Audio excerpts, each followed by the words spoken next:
with now? Are you with anybody? I'm a member of the Conservative Party, but I wrote to my MP and told him I'm not campaigning anymore.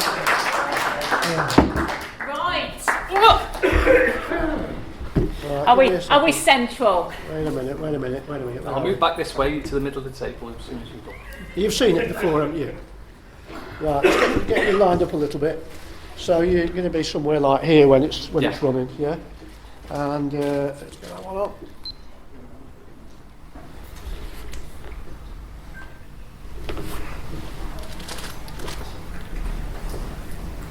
Okay, welcome to Mansfield, everybody. And I'm Caroline Stevens, and I'm presenting Mark Ceylon to you. Mark is going to talk about how not to pay your bills, which is that amongst other things. And other things. For somebody like myself, I've just been caught in a car park. I went over the time limit. They'd only altered the time from 3 hours to 2 hours the week before. And you know, when you get into regular habits of you expect things to stay the same. I'd arrived at that car park in semi-darkness, and you know, that's what we're facing on a daily basis, the rules being changed. So on that note, I give you Mark. Thank you. Okay, well, I'm not very good at poetry, so I thought I'd sing you a song. I'm only joking, of course. I'm not going to sing. Right, so just for my thing, how many of you have seen me or any of my videos before by show of hands? Quite a few of you. Well, you're going to get more of the same anyway. Right, so I used to run the website Get Out of Debt Free, and then it was sold, so I left. Basically, on that website, though, we exposed the financial system, the way everything really works.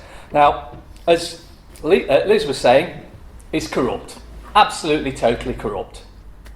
And I'll quickly explain that to you because we've only got short time.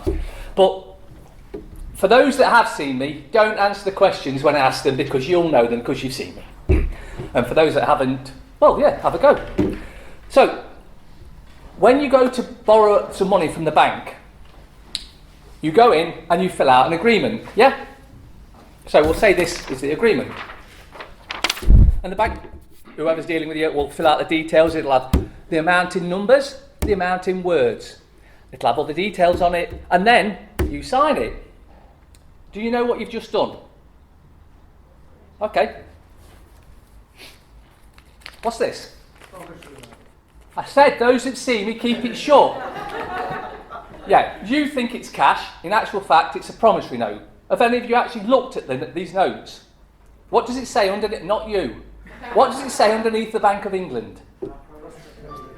On demand, the sum off. So that is a promissory note.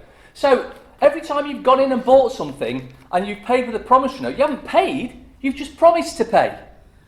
So, getting back to this agreement that you got from the bank.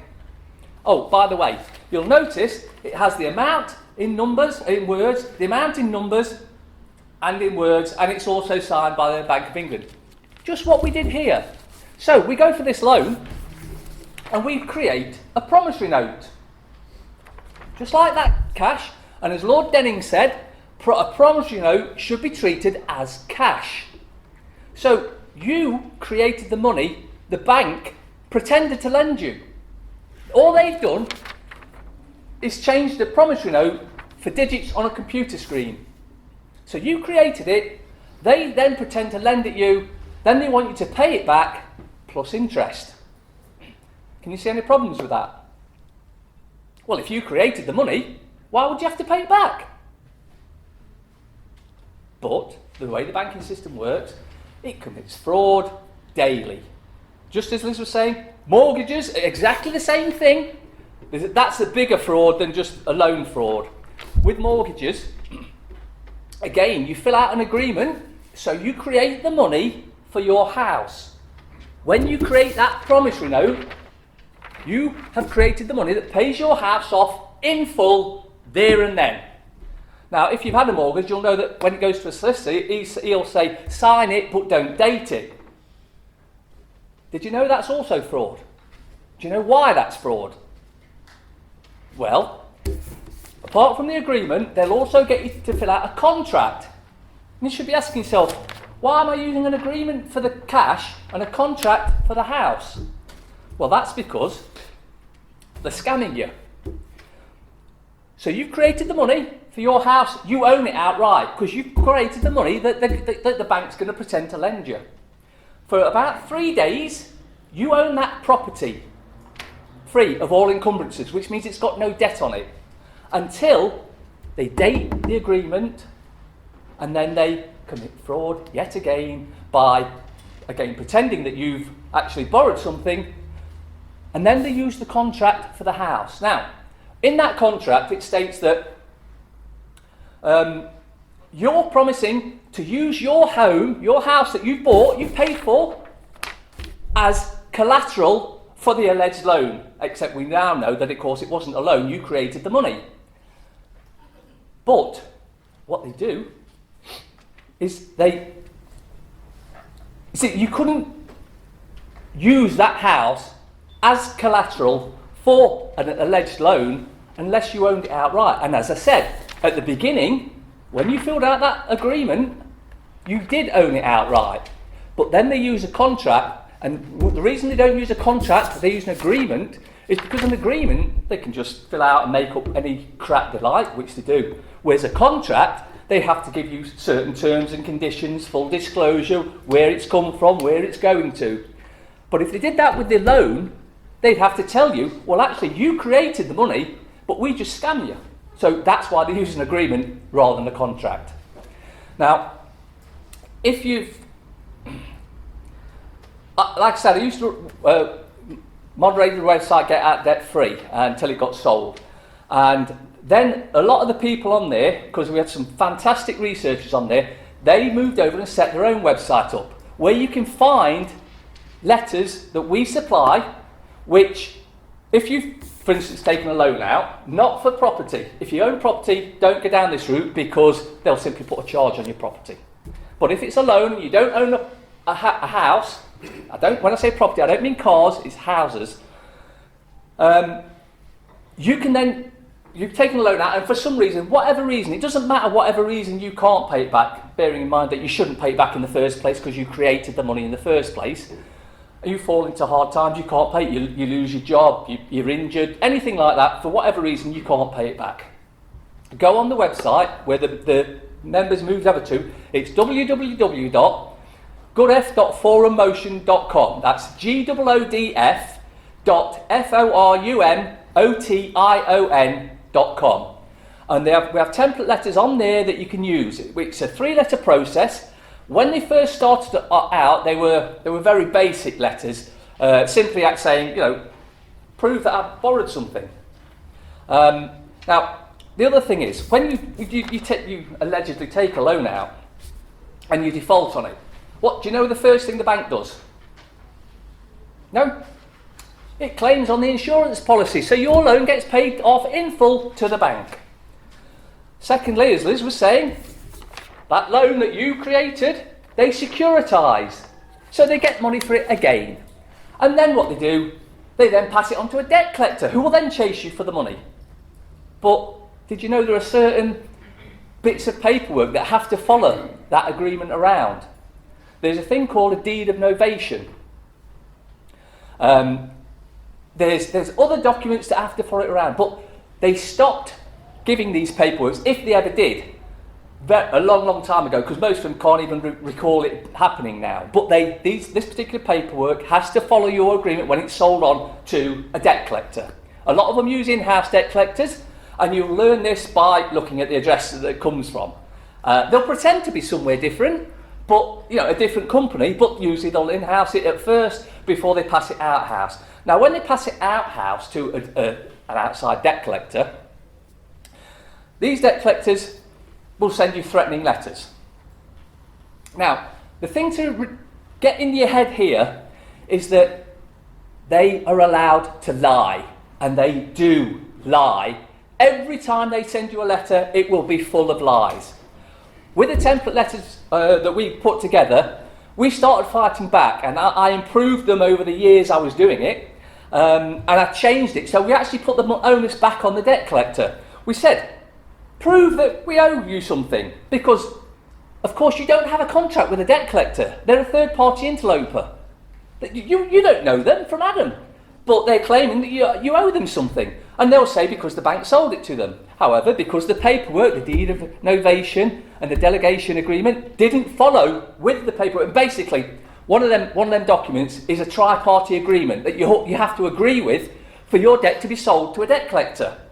Now, one of the parties is the bank, building society, whoever allegedly lent you the money. The second is the debt collector that it's being sold to. Who do you think the third party is? Yeah. And if you've ever lent any money and it's ever gone into default and they've ever sent it to a debt collector, have you ever been sent an agreement to fill in to say that it's okay for them to send it on? No. Because you'd say no. So, they've sent it on to a third-party interloper. What we do in the letters, we ask them certain things, prove the debt. Show me, have you got the original, very important, the original agreement? Because that's the paperwork you signed. Now, what they tend to do is they destroy them after a while, so they say. If they haven't got the original agreement, well, there's no agreement. Simple. So, whenever you get into these type of things, one of the first things you ask for, it's all in the letters, is the original agreement. Send me a copy of the original agreement, a certified copy. Very important, because what they tend to do, as I said, they lie and they will deceive you every chance they get. They'll tend to send you something. It'll say, here's a copy of the agreement. And it might be a scanned copy. They might even have printed a copy off themselves and just sent it. And they rely on us being stupid and thinking, oh, they've sent it. As I said, debt collectors will lie to you. There's no law saying they can't. So they will make any junk up they like and pretend that's what you asked for. What we also put in the letters, after a while and whatnot, was we put a fee schedule in. We're basically saying, I'm not working for you for nothing. If you want me to answer to your letters, then you're going to have to pay me. Well, that's fair enough, because they're wanting you to pay for something that you don't owe them. So we put a fee schedule in. And I'll tell you a story about a solicitor that was chasing me at one point. Again, this gets in a little bit more complicated now, because what I also do is I copyright and trademark my name. So my name is copyrighted and trademarked. So when this particular solicitor was chasing me, it was shortly after I'd actually copyrighted my name. So I replied to his letter, because they always reply. Do you know why you should always reply to anyone that writes to you or return the paperwork? Do you know why? Well, because if you don't, you've accepted it. It's like if I say, you owe me 10 quid and you don't say anything, well, it must be true. Always reply to them. So I sent them a letter back saying, send me this, send me this, send me this, send me this. Oh, by the way, there's a fee schedule and it will be breakdown of what the fee schedule is. And I sent it off to them. And that was a fee for £7,000 because they'd done certain things that they shouldn't have. So I sent them that letter off, and then I got a snotty letter back. We're not going to be paying your blah, blah, blah, blah, blah. But on that letter I'd sent to them, that was the first time I'd actually copyrighted and trademarked my name. So I sent that off to them, and I charge £1 million for using my copyright or trademark, by the way. So they sent me back saying, we're not going to play this, and blah, blah, blah, blah, load of rubbish, usual junk, you've got to pay for their blah, blah. So then I replied to their letter immediately, sending it back, and my fee had now risen to £9,000. I never heard from that solicitor again. First thing you've got to get is, I'm not in it to make money. I'm not in this to make money out of solicitors, although they should pay, but I'm not here to chase them. I use it because it's exactly what they do to us. All I've done is turn the tables back on them. And it works. Now, as I said, they will send you all sorts of junk, and it will all be lies. And they will say, here, for instance, the notice, one of the things we ask for is the deed of assignment, which is a document that has to follow the paperwork, like I said. Now, what they'll send you is a notice of assignment, and they'll claim that's the document. But of course, a notice and a deed are two totally separate things. The reason they can't send you the deed of assignment is because they don't have it. A notice of assignment is they just make up a notice, say this is a notice of assignment, there you go. So it's very important to read the paperwork that they send you and get it in your head what you've asked for and what they've sent you back. When they, sometimes they will persist and sometimes they drop off. What we do, well, I said it's a 3-letter process. We send one letter off basically laying out the terms and conditions of our interaction with you and that how there's a fee schedule. You're going to have to pay for my time to reply to your letters, just like banks do and all that sort of thing. And then it doesn't matter what they send you. And if they don't send you anything, that's good too. Because what did I say earlier? If they ignore it, they've agreed to it. So you don't want them to reply to you. But if they do reply, it'll be rubbish, it'll be lies, it'll be deceit, it'll be anything but what you've asked for. So the number one thing, if you ever get a reply, you look at your letter. What did I ask for? What have they said? Well, I asked for this and they haven't sent it. I asked for this, they haven't sent it. I asked for this, they haven't. They'll never send you what you asked for because they can't. So, it can... A 3-letter process starts off, and generally, now there's not a rule as such, but generally we'll send a letter off giving them 10 days to reply. And after 10 days, if they haven't replied, we send letter 2, which reiterates what we've put in letter 1 with a few extra little bits. And there's also, just for clarity there are different letters to banks and debt collectors. And we have bank letters and we have debt letters, and the reason being is it's slightly different. And its word is slightly different, but it all works the same way. So we set after 10 days, no reply or a reply, doesn't matter. You send letter 2. And again, 10 more days. So after a further 10 days, whether they reply or not, you send letter 3. And if they reply after that, it's entirely up to you, but I really enjoy sending them bills. And that's what I do. Now, they'll try and ignore them, but when the bills start getting up quite high, they do get rather... scared, and a lot of the times now that as soon as they get the letters, even letter 1, I've had it with folks in the forum where if we sent letter 1 off, that was the last we heard of them, but you still follow on with letter 2 and letter 3 because what you're creating is a tacit agreement with them. Basically, you haven't replied to my letters, or you have replied but you haven't replied in substance, so therefore we're now in agreement. I don't owe you anything. I never owed you anything. And at that point, usually, or even before that, they'll sell it on to another debt collector. Now just think about that for a moment. Some big shot debt collector's been chasing you, threatening the earth's going to collapse, the sky's going to fall in, and yet they've sold it on to another debt collector. So, if the first debt collector, and I even said this in one of my videos, I've got loads of videos where I call them up and ask them things. And I said this to one of these debt collectors that called up. Always, by the way, look at the small print at the bottom because you'll find that's where they usually have their real address. They'll make some fake address up here or a PO box, as Liz was saying. And look at the bottom, you'll see the real address, and that's how you find out whether they're in-house or out-house. It's like one of my favourites to deal with is Lau, who are also red. And they also have an in-house solicitor, and they've got another debt collector, and they all pretend to be different companies. But on one of the occasions, I got this letter off another debt collector because it had been passed on again. So I thought I'll give them a call and see what's going on. So I phoned them up. Says, "Yeah, hi, yeah. You sent me a letter saying I owe you some money." And they go, "Yeah, you owe us some money." But wait, the debt collector before you, he said the same thing. Well, yeah, but he sold it to us now. So I said to him, so let me just get this right then. So the number 1 debt collector, the big guys, they came after me and couldn't get any money out of me, so they sold it to you. Yeah, that's right. Well, if they couldn't get any money out of me, what makes you think you can? And of course, all I do, follow the same process again, letter 1, letter 2, letter 3.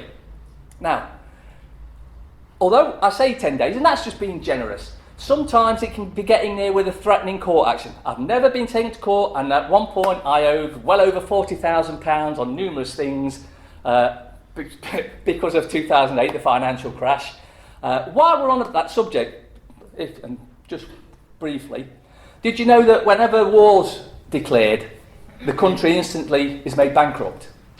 So, in 1939, World War II, the country was made into bankruptcy. Now, under bankruptcy rules, bankruptcy lasts for 70 years. So if you count on 70 years from 1939, that takes us up to 2009. We'd have been out of bankruptcy. Oh wait, no, what happened in 2008? Oh, the financial crash, and we're back in bankruptcy again. It's all planned. The banks have planned and controlled every financial crash that's ever happened. Now, as I was saying for the letters, we say 10 days, but sometimes they're threatening you with usually the bulk centre, which is not a court, it's a room with no judges or solicitors or lawyers or anyone trained. But if they threaten that, you might want to act a bit quickly. So, now this is where I'm going to test how much you've been paying attention. When we send the first letter, we give them 10 days apart, how long does it take to complete the 3-letter process? 30 days. Someone has been listening. Yes, it's 20, because you start on day 1, 10 days later, it's letter 2, 10 days later, it's letter 3. So it's 20 days. But under contract law, the lowest you can give them is 3 days. So, using that process, and bear in mind what I've just said, what is the shortest period you can have them in a tacit agreement? 6 days, yeah. So a week, and you can have them in a tacit agreement. Now, one of the reasons they've never taken me to court was A, because they couldn't produce anything that I'd asked for. And B, if it goes to court, the judge is going to say, well, he's asked for this. Why haven't you given it him? And of course the answer is because they don't have it. Right. Now, there's loads more. I could talk on this subject for a long, long time, but are there any questions on that subject? Right, so you all know exactly how to deal with debts now. The first thing, it's www.goodf.forummotion.com, and there's only one M in that. goodf.forummotion.com. Can you just shout that again? Do you mind? goodf.forummotion. Forward motion. Forum, F-O-R-U-M. Yeah, forum, yeah, motion. O-T-I-O-N.com. Now, someone said your website. It's not my website. Thankfully, after I got off Get Out of Debt Free, which is where the Good F part of that website comes from, the other members of the site then set up that one. So it's totally run by the members for the members. And the reason for that being the owners of the previous site sold it and, well, let's just say they didn't sell it to the best people. Right, now, I'm going to talk briefly now, because we've got limited time. I'm saying this briefly because if you want to see the full interview, I was interviewed by Caroline on the Stepping Stones video.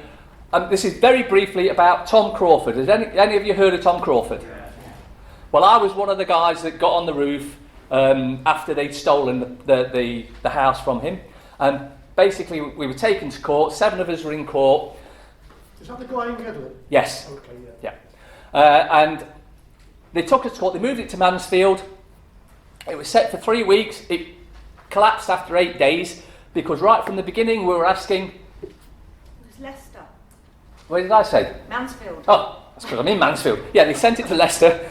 And it collapsed after 8 days because we were asking to see the warrant. Think about this. This is a document they used to kick a family onto the streets. All we asked for was to see the warrant. Now, after 4 days of the trial, the judge ordered the CPS to get a certified copy sent over from Nottingham Court. That was when we broke for dinner. After dinner, he came back and he had to stand up in front of the jury and say there was not a judge in Nottingham that would sign to say there's a certified copy of a warrant. So this piece of paper that's been used to throw a family onto the street, not a judge in Nottingham would sign to say it was legitimate. Goes on for another 3 days before the judge finally orders the prosecutor, who was from Nottingham, so he had to come from Nottingham every day, like we did, to bring the original warrant into court the next day. Guess what happened the next day? He stood up before the jury, in front of the judge, before all of us, and said, "We offer no evidence." So there was no warrant, yet they were still kicked out of the house and are still fighting to get it back. So it was. I won't go into things, like I said, it's on the Caroline's Stepping Stones.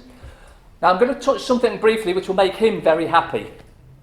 We all know, I take it, that you're not your name. Does anyone think they're the name? Does anyone not think they're the name? Oh, I've got you out now. You did it. That's right. Put your hand up. Oh, this rot has just lied. Are you talking about your straw man now? Yes. Right, so, your straw man. It's because of the Sescovy Act of 1666 where they created a law while London was burning, because of course that's what it's famous for. I say a law, it was a statute, that basically said you have 7 years to fill in the correct paperwork to prove you're alive. Now that sounds stupid, doesn't it? Except, what happens if someone goes missing? How long do you have to be missing before you're classed as dead? 7 years. And because you didn't fill that paperwork in, of course they never told us this either, because we didn't fill the paperwork in to prove we were alive, we're all classed as dead and lost to the sea. Which means, when you fill in any government paperwork, what colour pen do they ask you to fill it in? Black. And they'll say it's because it won't pick up on the scanner. Bullshit. The different colour inks mean different things. Black means you're dead. That's why they get you to fill it in black. Blue, that's commerce. You would use that if you're on the Sea of Commerce, which we all are. Purple is sovereign, and red means you're the flesh and blood living man. They all mean things, and it's tricky stuff. And the other thing about all these documents, you'll notice they all have 4 corners. Who has heard of the 4-corner rule? Ooh, only one. Right, well, there's a rule called the 4-corner rule, which basically says anything in a box doesn't exist. So, you know when you get your gas bill or electric bill, it's in a box anyway, but if we ignore that one for the start, the amount is also in a box, isn't it? So it doesn't exist.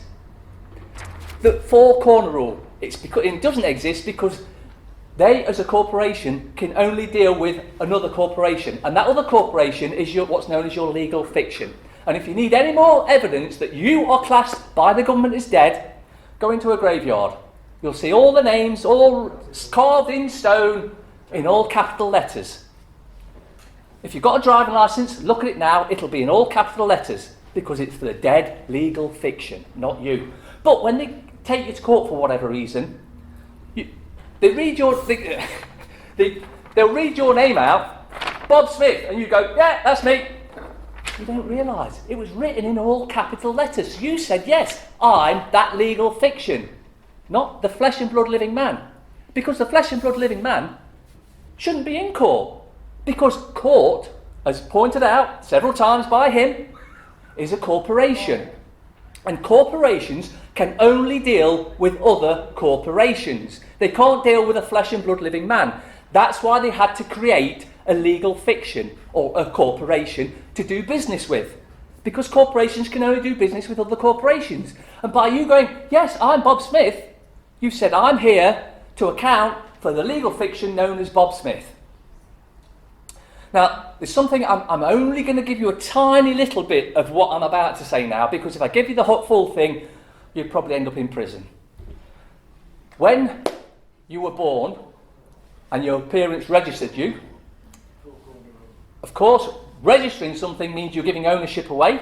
You're giving title ownership over to the government, so they own your children, they own you all. They also create a bond. Now, this bond is the banks buy, last I heard, which was about 5 years ago, the banks buy your bond for £6 million. Now you might think, well, why are they buying a bond that's worth £6 million? And the reason is, over your lifetime, you're estimated to earn X amount of money. And because you don't know about your bond, you haven't filled in the correct paperwork to prove that you're a flesh and blood living man, woman, child, whatever, the bank takes it. And your bond is then stolen, all the money's stolen by the banks. Whenever you go to, even for buy a TV now, they ask you for your national insurance number, don't they? Why is that, do you think? No? Well, that national insurance number is part of your bond certificate number. There are a couple of other digits I'm not going to tell you about because I don't want you to get in trouble, but I know people, others, should I say, that have accessed their bonds from a branch of a bank and transferred money out of their bond to somewhere else. They also called the branch up, gave them the number, the sort code, the account number, and the bank said, doesn't exist. Does anyone know why they say it doesn't exist? Well, your bank account is in the public. These bonds are in the private. A totally different area. The banks, even the banks can't access them. Well, the bank staff can't. Those at the top know the game. Whenever you pay your gas and electric or whatever, if you pay them, every time they send you a slip out, and me and my mate have done videos on this, it's called paying by endorsement. I'm not going into that now because it'd take too long. But there are videos out there if you want to see them. The YouTube channels are Mark Ceylon, Ceylon with a C, Ceylon with an S, and Sri Lanka C, Srilankerc. And that's because they shut one of my channels down at one point. Anyway, you'll find the videos on there. So they accessed this money and they moved it out. Everyone has multiple bonds. I've located 2 of mine, and I did the minimum bit of research, honestly. It was the bare minimum. I knew where to look, what sites to use, and I found 2, the first 2 that I actually looked up. I'm not going to give you any more details on it because you'll all end up in trouble, because until you learn how to claim that bond as yours, even though it's in your name, with your national insurance number and a couple of other digits, if you try accessing it without actually owning it, claiming it, then they could do you. Like I say, my friend, he transferred some money out of his bond account over a year ago now, and it's not been taken back or anything like that. So these accounts are real, they do exist, we all have them, we should all have no money worries. But then again, that would be in a fair society, when the fact that you're all here tells me that you all know we don't live in a fair or just society. We live in one of the most corrupt countries on the planet.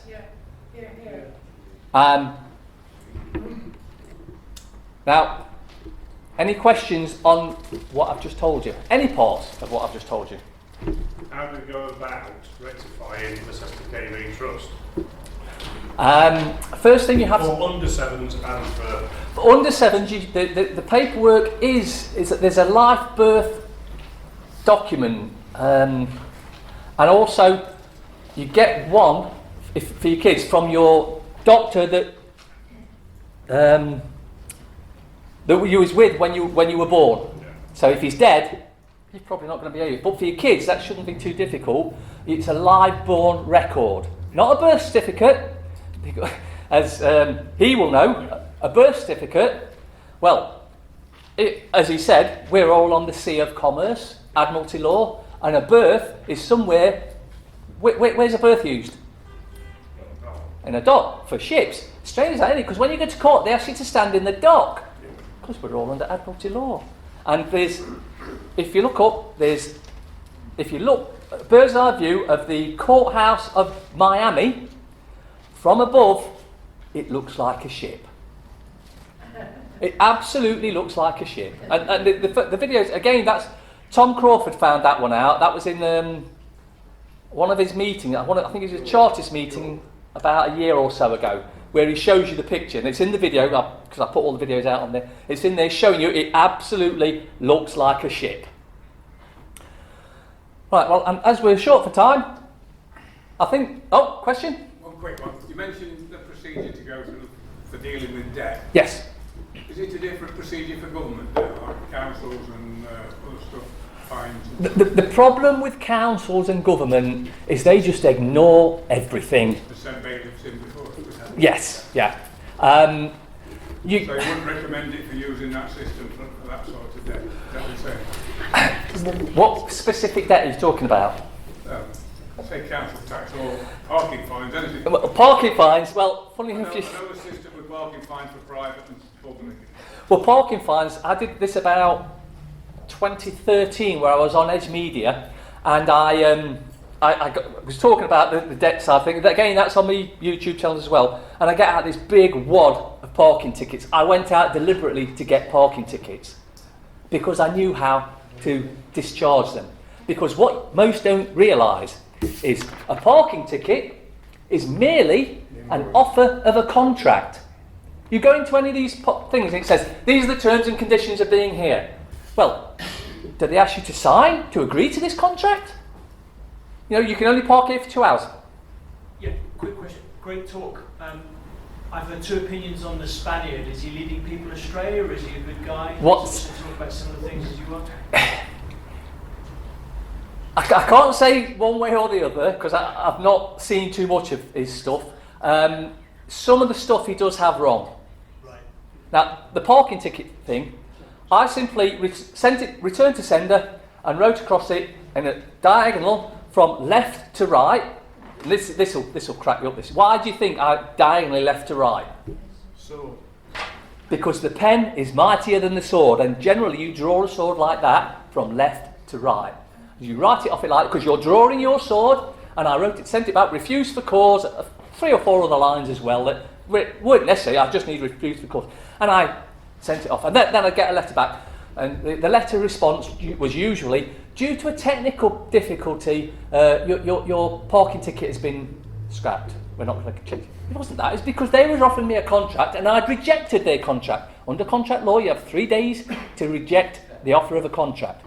Now, unfortunately, after I'd got on Edge Media, which was a TV channel on Sky, everyone all over the country that saw it was doing it.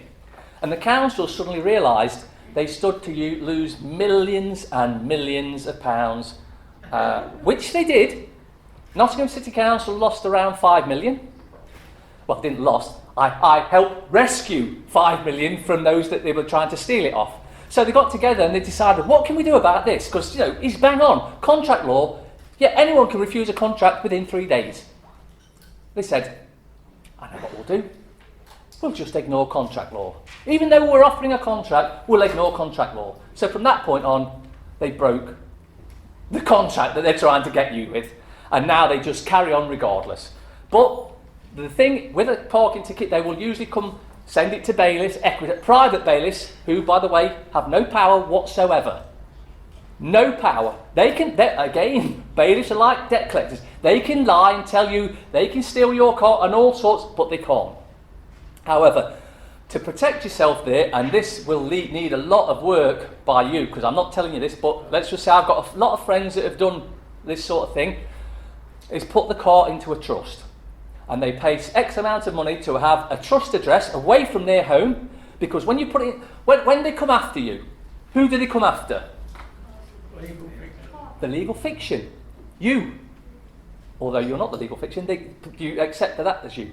However, if it's in a trust, who are they going to go after? Because it's not a man or a woman, or a legal fiction. And I've got rid of loads of bailiffs that way. I even said, who do you want to speak to? Such and such trust. Yeah, that's not a real being. That's a corporation as such. The driver. Who was the driver? I don't know. Bye. Gone. The reason it being at a separate trust address, you have to pay for it. It varies the amount, but if it's there, they aren't allowed to give your details out to anyone that comes unless they have a legal, lawful warrant, which means it would be the police. However, they may turn up to an address, and the address could be in the middle of nowhere, but they usually are service managed. Someone's in there managing things, and if they knock on the door, I'm looking for such and such trust. Under the Freedom of Information Act, I'm not allowed to divulge any information like that. I see it. Now, I'm not saying do this and go and get parking tickets. But what it does, it separates you from your car. You still register it with a V5, but as your trust. Well, you don't register it, your trustees would register it. But that is something you've got to look into. I have friends that have done it, and they are the most happy at parking wherever they like. They don't park in bad places, but if they do something wrong, well, go to a trust address where nothing's going to happen. How do you deal with speeding allegations? I can't say that on camera. Have a word with me afterwards. Okay. But that is also very helpful because the police also go after the legal fiction. So the trust could be very helpful in that, but I'll tell you how a friend of mine has done it. In fact, I'll tell you how one of my friends has done it, and he claims he's done this 3 times and it's worked every time. He simply returned it to sender, address he's not recognised. And they've not been back since. So he tells me, and that's over the last 2 years. 3 tickets, gone. I'm not saying do this, I'm just saying this is how a friend of mine did it. It works for me anywhere. Okay, and with that, I think that's about time for me. Thank you.